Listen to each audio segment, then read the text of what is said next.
اعوذ باللہ من الشیطان الرجیم بسم اللہ الرحمن الرحیم الحمد للہ وکفی وسلام علی عبادہ الذین اصطفی۔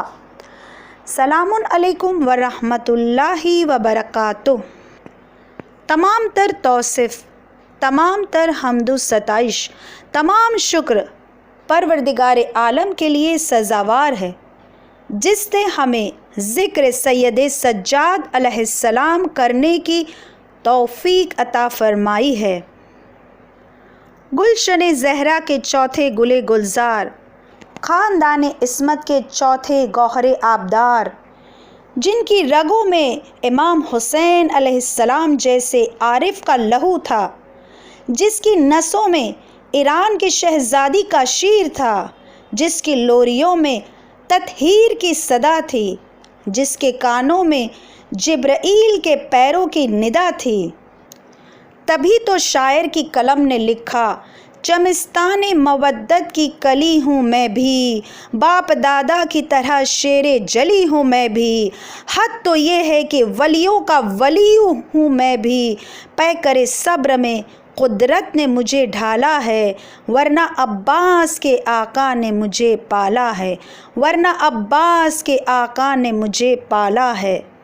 عزیزان گرامی، ہمارے امام کی شان یہ تھی کہ امام مشیت الہی کے ترجمان تھے، اللہ سے محو راز و نیاز نظر آتے تھے، جبکہ یہ محتاج دعا نہیں تھے، یہ روئے زمین پر اللہ کی مشیت کے جلوہ گاہ تھے، یہ اندھیری راہوں کا چراغ تھے، بحر ظلمات کا نور تھے، اللہ کی روئے زمین پر حجت خدا تھے، قرآن کی وادیوں کے رہنما تھے، تبھی یہ راز و نیاز کرتے ہوئے نظر آتے رہے۔ تبھی تو شاعر نے کیا خوب لکھا، کتاب عزم و شجاعت ہے سید سجاد، کتاب عزم و شجاعت ہے سید سجاد، خدائے صبر کی آیت ہے سید سجاد، خدائے صبر کی آیت ہے سید سجاد۔ وہ جس کے سجدوں کو سجدہ نماز کرتی ہے، وہ جس کے سجدوں کو سجدہ نماز کرتی ہے، وقار شان عبادت ہے سید سجاد، وقار شان عبادت ہے سید سجاد۔ عزیزان گرامی، امام علیہ السلام نے ہمیں دعاؤں کا سلیقہ، دعاؤں کا طریقہ سکھایا ہے۔ طاؤس یمانی کہتے ہیں کہ ایک رات میں حجر اسود کے پاس آیا تو کیا دیکھا کہ امام علی ابن الحسین علیہ السلام تشریف لائے ہیں اور نماز میں مصروف ہے۔ جب وہ سجدے میں گئے تو میں نے یہ خیال کیا کہ یہ تو اہل بیت علیہ السلام کے گھرانے میں سے مرد صالح امام معلوم ہوتے ہیں۔ میں آگے بڑھا کہ میں ان کی دعا کو غور سے سنوں کہ وہ سجدے میں کیا کہتے ہیں، کس طرح سے دعا کرتے ہیں۔ لہٰذا میں آگے بڑھا اور ان کی دعا کو غور سے سننے لگا۔ میں نے سنا وہ سجدے میں اس طرح سے دعا فرما رہے تھے۔ آئیے ہم بھی امام علیہ السلام سے سیکھیں کہ امام کتنی خاکساری، کتنی تواضع کے ساتھ پروردگار عالم کے ساتھ راز و نیاز کر رہے ہیں، کس طرح سے دعا کے جملوں کو ادا کر رہے ہیں۔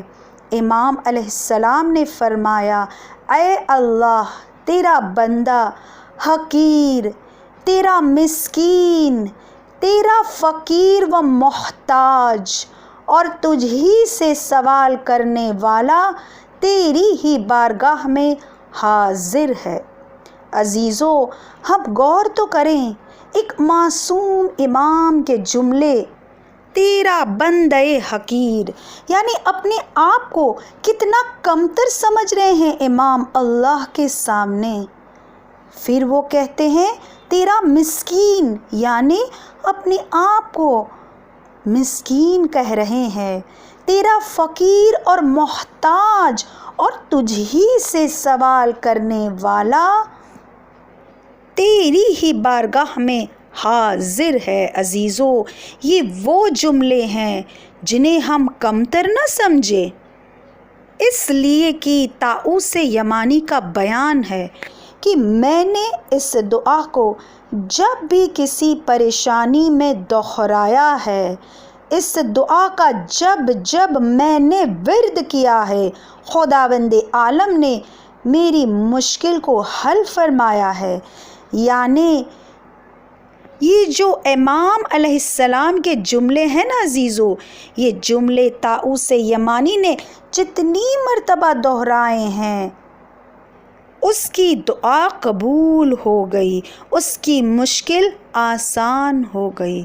تو آئیے وہ دعا تشنب و عالم و مصائب کو بجھانے کا ذریعہ ہے، اور خود انبیاء کا وقار ہے، اوصیاء کا شعار دعا ہے۔ دعا لذت مند و نیاز مندی کی تسکین ہے۔ دعا فرشی آواز کو عرش تک مرتبط کرنے کا ذریعہ ہے۔ وہ دعا جو خداوند عالم کو بہت زیادہ پسند ہے۔ اسی دعا جیسی بہترین عبادت کو جب بھی ہم انجام دیں گے تو کوشش کریں گے کہ امام علیہ السلام کی طرح خاکساری کے ساتھ، تواضع کے ساتھ سجدے میں جائیں گے، اور امام علیہ السلام کے ان کلمات کو اور امام علیہ السلام نے جس طرح راز و نیاز کی ہے، ان جملوں کو دہرا کر انہی کے وسیلے سے دعا کریں گے۔ اور عزیزان گرامی، امام علیہ السلام ایک بہت بڑا تحفہ، گفٹ جو ہم کو دے کر گئے ہیں، وہ ہے صحیفہ سجادیہ، صحیفہ کاملہ کی دعائیں ہیں کہ جنہیں ہمیں واقعاً کوشش کرنی چاہیے کہ زیادہ سے زیادہ اس سے استفادہ حاصل کریں۔ صحیفہ کاملہ کو زبور آل محمد بھی کہتے ہیں، انجیل اہل بیت بھی کہتے ہیں، اور یہ وہ دعائیں ہیں، اور یہ دعاؤں کی وہ بہترین کتاب اور بہترین خزانہ ہے جسے پڑھنے کی تاکید ہمارے زمانے کے امام نے دی ہے۔ یہ دراصل کتاب نہیں عزیزان گرامی، علم اور معرفت کے خزانے ہیں، اخلاقیات کے عروج پر، روحانیت کی معراج پر پہنچنے کا وسیلہ ہے۔ عزیزان گرامی، امام علیہ السلام کی عطا بے شمار ہوا کرتی ہے۔ جب امام علیہ السلام دیتے ہیں تو نسل سوار دیتے ہیں۔ جانتے ہیں عزیزان گرامی، علامہ محمد تقی مجلسی علیہ الرحمہ کو زمانے کے امام سے کیا ملا؟ کون سی نعمت ملی؟ آئیے ان کا ایمان افروز واقعہ سماعت فرماتے ہیں۔ علامہ مجلسی علیہ الرحمہ خود روایت نقل کرتے ہیں کہ ایک مرتبہ مکاشفے کی حالت میں میری ملاقات زمانے کے امام سے ہوئی، اور میں نے دیکھا کہ اصفہان کی جامع مسجد میں ہوں اور امام ایک جگہ تشریف فرما ہے۔ میں نے آپ سے کچھ فقہی مسئلے پوچھے، آپ نے جوابات بھی دیے۔ پھر میں نے امام زمانہ اجل اللہ تعالیٰ فرجہ شریف سے کہا، ایک ایسی کتاب مجھے دیجیے جس پر میں عمل کر سکوں۔ وہ چاہتے تھے کہ روحانیت کے معراج پر پہنچ جائے، اخلاقیات کی عروج کو حاصل کرے۔ تب زمانے کے امام نے کہا، میں نے مولانا محمد تاج کو کتاب دے دی ہے، آپ ان سے لے لینا۔ علامہ مجلسی علیہ الرحمہ نے مکاشفے میں دیکھا کہ وہ مولانا محمد تاج کے پاس گئے، اور فوراً ہی مولانا نے ان سے کہا، تمہیں امام نے بھیجا ہے، اور اپنے پاس سے ایک کتاب نکال کر ان کے ہاتھ میں دی۔ اس کتاب کو وہ گھما کر دیکھنے لگے۔ دیکھا تو وہ ایک دعاؤں کی کتاب تھی، اور یہ کتاب تھی صحیفہ سجادیہ۔ جب آنکھ کھلی تب سے بے چین تھے اور بار بار سوچ رہے تھے کہ میں مولانا محمد تاج سے کیسے ملاقات کروں۔ صبح نمودار ہوئی تو وہ اپنے استاد محترم شیخ بہائی کے پاس جب پہنچے تو شیخ بہائی دوسرے سید سے بات کر رہے تھے اور وہ لوگ صحیفہ کاملہ صحیفہ سجادیہ کے بارے میں ہی گفتگو کر رہے تھے۔ جیسے ہی میں نے سنا پھر رنج و غم میں ڈوب گیا کہ یہ کتاب مجھے کیسے ملے گی۔ جب وہ سید بزرگوار چلے گئے تو میں اپنے استاد محترم کے پاس گیا، میں نے اپنا خواب بیان کیا تو استاد محترم نے مجھے کہا کہ تمہیں بشارت ملی ہے، امام تمہیں علم اور معرفت سے نوازیں گے۔ یہ سن کر مجھے سکون ملا۔ پھر میں اٹھ کھڑا ہوا اور اصفہان کی اسی جامع مسجد کے پاس میں پہنچ گیا جو میں نے مکاشفے میں دیکھی تھی۔ بس اسی راستے پر چلا جا رہا تھا کہ میری ملاقات مولانا محمد تاج سے ہوئی۔